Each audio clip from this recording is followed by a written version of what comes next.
বাংলাদেশে ঘুরে বেড়াচ্ছে, কাজ করছে, তাই না?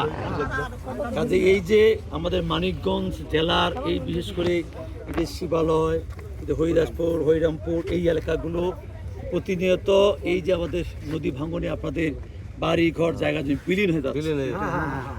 এই জন্য বিগত ফ্যাসিস্ট আমলে এই এলাকায় কোনো ধরনের জিও ব্যাগ ব্লক ফেলে কিন্তু এইটার প্রতিরোধের কোনো ব্যবস্থা করে নাই।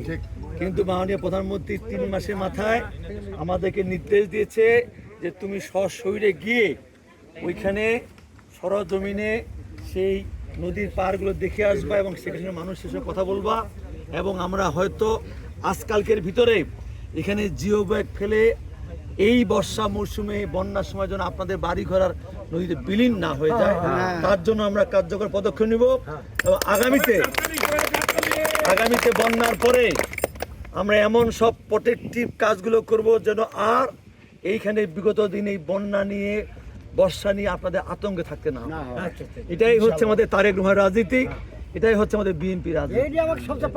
এই জন্য আমাকে আমাদের মাননীয় প্রধানমন্ত্রী তারেক রহমান পাঠিয়েছেন সরজমিনে আসে দেখে এই বিষয়গুলোকে আমরা রিপোর্ট করব, এবং ইতিমধ্যে আমাদেরকে বলেও দিয়েছেন যে এমার্জেন্সি ভিত্তিতে প্রয়োজন আজকেই জন্য আমরা এখানে জিও ব্যাগ ফেলে এই নদী ভাঙন রোধ করতে পারি। আমি তারুকের নামে আমি ভিক্ষা করছি, আগে নামছি আমি চাল উঠেছি 50 কেজি আমি টাকার জন্য গাহানটা দিবার পারতেছি না। আচ্ছা আচ্ছা, এটা গাজী গাহান কাজের গাহান মানুষ সত্যি কথা। আরে ভিক্ষা বাপ, মানছি সত্যি কথা। এটাই তো হচ্ছে বিএনপি। জিয়াউর রহমানকে হ্যান্ডশেক করছে, খালেদা জিয়াকে দোয়া নিছে, তারেক রহমান হ্যান্ডশেক করছে। আজকে মানুষ এই জন্য বিএনপিকে তো ভালোবাসে, তাই না?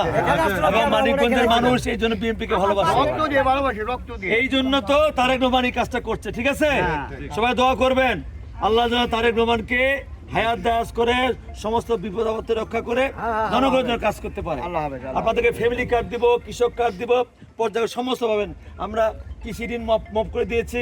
ঠিক আছে, আমরা প্রত্যেকটা কাজ এভাবে শুরু করেছি। প্রত্যেকটা কাজ ইনশাল্লাহ দেখবেন যে আগামী 2 বছরের ভিতরে আমরা প্রত্যেকটা মানুষ কৃষক কার্ড পাবেন, ফ্যামিলি কার্ড পাবেন, নিজে দাঁড়াতে পারবেন।